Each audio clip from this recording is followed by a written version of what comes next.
2024 വർഷത്തെ സാമൂഹ്യ സുരക്ഷാ പെൻഷൻ വിതരണം അവസാനിച്ച ഘട്ടത്തിൽ സംസ്ഥാനത്ത് 2025 ജനുവരി മാസം മുതലുള്ള പെൻഷനും മറ്റ് ആനുകൂല്യങ്ങളും വിതരണം ആരംഭിക്കുന്നു. സംസ്ഥാനത്ത് സാമൂഹ്യ സുരക്ഷാ പെൻഷൻ ഗുണഭോക്താക്കളായി 55 ലക്ഷത്തോളം ആളുകൾ തന്നെയുണ്ട്.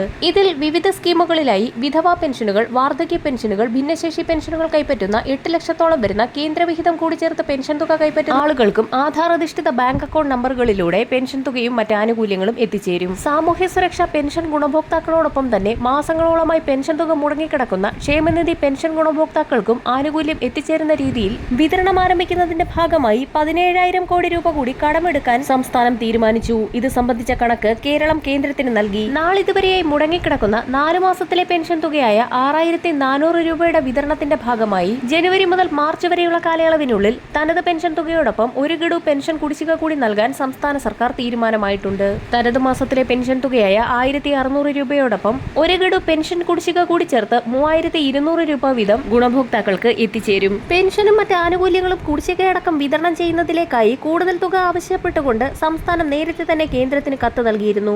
വൈദ്യുത മേഖലയ്ക്ക് അനുവദിക്കുന്ന 6,250 കോടി കൂടി ചേർത്താണിത്. പ്രതീക്ഷിക്കുന്നത് പോലെ പണം കിട്ടിയാൽ പെൻഷൻ പരിഷ്കരണ കുടിശ്ശികയിൽ ഇനി നൽകാനുള്ള ഒരു ഗഡുവായ 450 കോടി മാർച്ചിന് മുൻപ് അനുവദിച്ചേക്കും. ഇതിനു പുറമെ ഒരു മാസത്തിലെ ക്ഷേമ പെൻഷനായ 850 കോടി രൂപയും അനുവദിക്കും.